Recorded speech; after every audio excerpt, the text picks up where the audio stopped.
നിലമ്പൂരിലെ LDF സ്ഥാനാർത്ഥി M സ്വരാജിന്റെ റോഡ് ഷോ വഴിക്കടവ് മരുതയിൽ നിന്നും ആരംഭിച്ചു. വികസനം എണ്ണി പറഞ്ഞാണ് തെരഞ്ഞെടുപ്പിനെ നേരിടുന്നതെന്ന് എം സ്വരാജ് ന്യൂസ് മലയാളത്തോട് പറഞ്ഞു. VV പ്രകാശിന്റെ വീട്ടിൽ നടത്തിയത് സൗഹൃദ സന്ദർശനമാണെന്ന് സ്വരാജ് ആവർത്തിച്ചു. ബെൻസൺ ബാബു തയ്യാറാക്കിയ റിപ്പോർട്ട് കാണാം. LDF സ്ഥാനാർത്ഥി എം സ്വരാജിന്റെ റോഡ് ഷോ മരുതയിൽ നിന്നും ആരംഭിച്ചു. വലിയ വാഹന ജാഥയായിട്ടാണ് ഇപ്പോൾ ഈ റോഡ് ഷോ കടന്നു പോകുന്നത്. 3 മണിയോടുകൂടി നിലമ്പൂർ നഗരത്തിലേക്ക് എത്തിച്ചേരും. അവിടെയാണ് കലാശക്കൊട്ട്. വലിയ പങ്കാളിത്തം ഇപ്പോൾ ഈ റോഡ് ഷോയിലുണ്ട്. സ്ഥാനാർത്ഥി ഇപ്പോൾ ന്യൂസ് മലയാളത്തോടൊപ്പം ചേരുകയാണ്. വലിയ പങ്കാളിത്തമുണ്ട്, വലിയ ആവേശമുണ്ട്. അവസാന ദിവസമാണ് പരസ്യ പ്രചാരണത്തിന്റെ. എങ്ങനെയാണ് നോക്കുന്നത്? തിരയൊടുങ്ങാത്ത ആവേശത്തിന്റെ കടലിരമ്പുന്ന അനുഭവമാണ് നിയോജക മണ്ഡലത്തിലെമ്പാടുമുള്ളത്. ഇടതുമുന്നണി പ്രവർത്തകരുടെ ആത്മവിശ്വാസത്തെ ആകാശത്തോളം ഉയർത്തുന്ന പിന്തുണ നാടിൻ്റെ എല്ലാ ഭാഗങ്ങളിൽ നിന്നും ലഭിക്കുന്നുണ്ട്. അതിൻ്റെ നിറഞ്ഞ ആഹ്ലാദത്തിലാണ് ഞങ്ങളെല്ലാവരും. ഈ പ്രചരണ കാലയളവിൽ നിരവധിയായിട്ടുള്ള വിവാദങ്ങൾ ഉണ്ടായിട്ടുണ്ട്, നിരവധിയായിട്ടുള്ള ആരോപണങ്ങൾ ഉണ്ടായിട്ടുണ്ട്. അപ്പോൾ ഈ മണ്ഡലത്തെ സ്വാധീനിക്കുന്ന അല്ലെങ്കിൽ മണ്ഡലത്തിൽ ചർച്ച ചെയ്യേണ്ട കാര്യങ്ങളെല്ലാം ചർച്ച ചെയ്തു പോയിട്ടുണ്ട് എന്ന് തന്നെയാണോ കരുതുന്നത്? ഞങ്ങളൊരു വിവാദങ്ങളുടെയും പുറകെ പോയില്ല. ഞങ്ങളൊരു വിവാദങ്ങളും സൃഷ്ടിക്കാൻ നിന്നതുമില്ല. തുടക്കം മുതൽ തന്നെ ഞങ്ങൾ പറഞ്ഞിരുന്നത് നാടിനെയും ജനങ്ങളെയും ബാധിക്കുന്ന പ്രശ്നങ്ങൾ ചർച്ച ചെയ്യണം.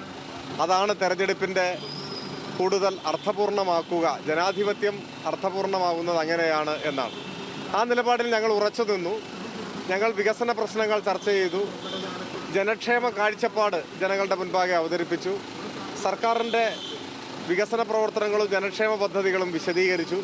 ഞങ്ങളെ എതിർക്കുന്നവർ പലപ്പോഴും വിവാദങ്ങൾ ഉയർത്തിക്കൊണ്ടുവരാനാണ് ശ്രമിച്ചത്.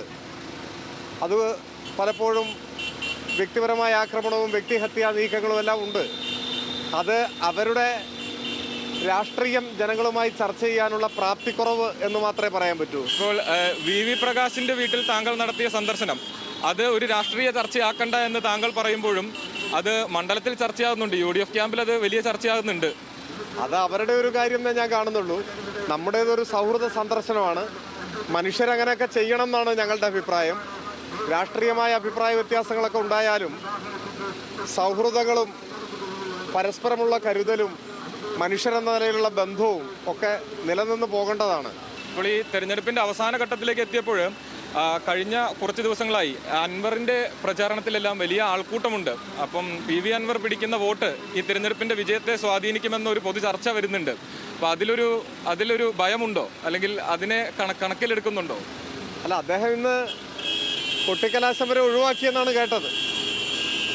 അപ്പോൾ നിങ്ങൾ പറയുന്നതുമായിട്ട് അത് പൊരുത്തപ്പെടില്ല. പിന്നെ ജനാധിപത്യത്തിൽ എല്ലാവർക്കും മത്സരിക്കാൻ അവകാശമുണ്ട്. എല്ലാവരും മത്സരിക്കട്ടെ, മത്സരിക്കുകയാണ് വേണ്ടത്. അവരവരുടെ രാഷ്ട്രീയം വിശദീകരിക്കട്ടെ. അപ്പോൾ ജനാധിപത്യം കൂടുതൽ ശക്തിപ്പെടും. അദ്ദേഹം പിടിക്കുന്ന വോട്ടുകൾ അദ്ദേഹത്തെ പിന്തുണയ്ക്കുന്നവരുടെ വോട്ടല്ലേ. ആ വോട്ട് അദ്ദേഹത്തിന് തന്നെയാണല്ലോ കിട്ടേണ്ടത്. അപ്പോൾ അതിലൊന്നും ഒരു തരത്തിലുള്ള ആശങ്കയോ അവ്യക്തതയോ ഞങ്ങൾക്കില്ല. ഞങ്ങൾ അങ്ങനെയുള്ള എന്തെങ്കിലും ചെറിയ ലൊട്ടിലൊടുക്ക് കാര്യങ്ങളെക്കുറിച്ചല്ല ചിന്തിക്കുന്നതും ശ്രദ്ധിക്കുന്നതും. ഞങ്ങളുടെ വികസന പരിപാടികളും ഞങ്ങളുടെ നിലപാടുകളും ജനങ്ങളുടെ മുൻപാകെ അവതരിപ്പിക്കുന്നു. അവരുമായി ചർച്ച ചെയ്യുന്നു. നാടിൻ്റെയും ജനങ്ങളുടെയും ഭാവിയെക്കുറിച്ചുള്ള പദ്ധതി ജനങ്ങളുമായി ചർച്ച ചെയ്യുന്നു. അതിനുള്ള അംഗീകാരമാണ് ഞങ്ങൾ ചോദിക്കുന്നത്. അതിനെ ഇതൊന്നും ബാധിക്കില്ല. മറ്റൊരു ഘടകവും അതിനെയൊന്നും ബാധിക്കില്ല. അദ്ദേഹം സൂചിപ്പിച്ചതുപോലെ തന്നെ വലിയ വിജയപ്രതീക്ഷയാണ്, തികഞ്ഞ വിജയപ്രതീക്ഷയാണുള്ളത്. വലിയ ഭൂരിപക്ഷത്തിൽ വിജയിക്കും എന്ന് തന്നെയാണ് പ്രതീക്ഷിക്കുന്നത്. 100% വിജയമുണ്ടാകുമെന്ന പ്രതീക്ഷയിലാണുള്ളത്. വിപിൻ ബൻപകലിനൊപ്പം ബെൻസൺ ബാബു മങ്ങാട്ട്, ന്യൂസ് മലയാളം, നിലമ്പൂർ.